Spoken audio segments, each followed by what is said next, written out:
Well, how about the retrospective legacy or reaction to this album, the reception, if you will? It doesn't have one.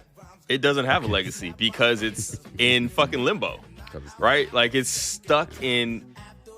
Unless you know this album exists, you're not going to accidentally find it, right? You're not going to. That's true. You know why A Tribe Called Quest can have a documentary that everybody knows and loves, that De La Soul is in, that you like, who is that? It's because you can hear their music and you can go back and reference it. You can do a 30-year, a 25-year retrospective on this album and the world can go listen to it, right? You can do that. Yeah. You can't do that with any of the landmark music that De La Soul created.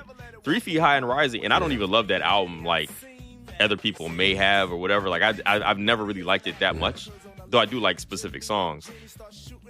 You know, that it probably deserves some type of real like academic treatment, but you gotta fucking hear it. And Tommy Boy, they're not coming off, they're not getting off their necks on that. So, you know, it's harder to come by and it's harder to remember it even exists. That, though. Okay. I need to challenge this because 3 Feet High and Rising is an album that you do hear about in hip hop circles, in hip hop spaces. You hear about it. You have heard about Nobody this album hears throughout the 90s. You did hear about this album throughout the 2000s before streaming became a really big thing. Yes, people were burning and ripping and we were doing all that stuff. But like Spotify didn't become a platform until when? Like 2010, 11, 12? I don't know. Whatever, right? Like there was a whole length of time for, but you haven't been able to buy this album in particular to build a legacy. No, because what I'm saying is this, right? Like people have been talking about Low End Theory and Midnight Marauders for years, way before anybody would need to go back and like listen to it. They've been talking about it for years. They've been talking about 3 Feet High and Rising for years. I think something to add to what Panama's saying is that. Okay, when you see a Q-Tip interview, right? Q-Tip will say, "Hey, go buy my first album. My shit's great," right? If you see De La Soul, which they don't do as many interviews, and they're not as they're not as out here. They're not currently working on things like the same way Q-Tip is, but or as congenial as Q-Tip is. But they're saying, "Don't listen to my shit. Don't buy my shit." Because I'm not going to get paid off that, right? When did that happen, though? They're intentionally killing some of their legacy. So their legacy is different. When did that happen, though? That's been happening. That's been happening for at least the past 10 plus years. Like legitimately, this has been going on for a long time. Their album has been, those albums, I don't even think they're in circulation. Like I had to buy, obviously you can go on Amazon stuff and buy and pay a lot of money to get them. But you're not just gonna go on Amazon and say I want that album and pay $9.99 for it. Like you're not gonna be able to do that. And because they did, I remember in the blog era. So let's say 2008, 2009. This was a big deal. De La Soul came out and dropped their entire catalog for free. They were like, there's like a 24-hour window where all this stuff's gonna be up until they shut us down. We're giving our whole catalog away for free because you won't get it if we don't do that. Like Tommy Boy is holding us hostage because we can't agree. This has been going on for a long time. They are the poster boys for a contract that you can't get out from under and one that doesn't allow you ownership of any of your work, right? So they literally have no recourse in this. And Yankees right. They were telling people, don't listen to this crap. Like it's right. We don't make nothing off of it. Like Tommy Boy ain't paying us for any of this. Okay. So it's a stilted legacy of sorts. So that's speaking to your question. So then there's no legacy for this album, in my opinion. Why do I know so much about 3 Feet High and Rising and not this album? Because you're decidedly a hip hop snob, and everybody who's a hip hop snob knows. But what I'm saying is, I've seen 3 Feet High and Rising in numerous publications. I've not seen De La Soul. So like, there's a legit reason for that, right? Yes, there is. I'm going to say here's part of the reason. Even if it's not available, almost every one of those publications of music note, will call that album one of the greatest albums ever. It's probably considered one of the greatest albums of the 90s.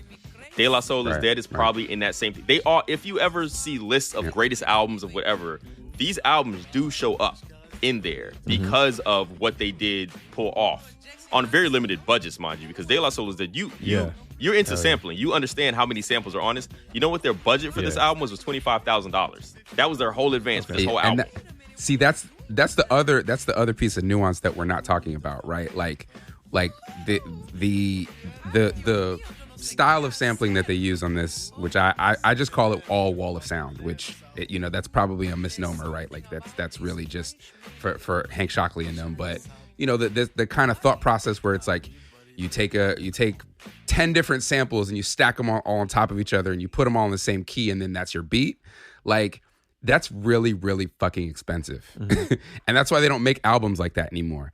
And I think that's one of the differences between De La and Tribe, right? Like Tribe production is much more sparse, much more open. They might have, 2-3 samples on a record. I mean, not counting like a snare sample and a kick sample that make drums, but like the bass line, the melody, and that's it, right? Whereas like these are like really, really stacked in a way that even if Tommy Boy and them kind of wanted to play ball, Tommy Boy is like, it's kind of a diminishing returns or a zero-sum game to some degree, like where it's just like, okay, these guys are assholes to us.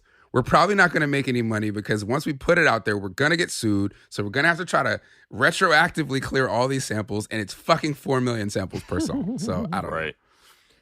Yeah. That's fair. These albums are almost myth at this point, right? Like they exist. Unless you're ahead, you probably don't have them unless you just had it from back in the day. Like I do. Like I own the CDs of these, but I got them years and years ago when they were still when they were much more easily accessible. And as people move to streaming, and if I have this argument that I've made several times, like if your album ain't streaming, does it even exist, right? So, for instance, Aaliyah's 1 in a Million. Aaliyah's 1 in a Million album, like that shit needs to be. That shit is actually influential. Fucking Barry Hankerson, man. It is an actual influential album, even if people don't get it, right? Yes. I don't know if this album would be influential because people don't make albums like this anymore. You can't, for one, who has the time? So one thing I will say for a point that Outlaw's made that I think is a great point, right, is that, and less about this album and more about 3 Feet High and Rising, right?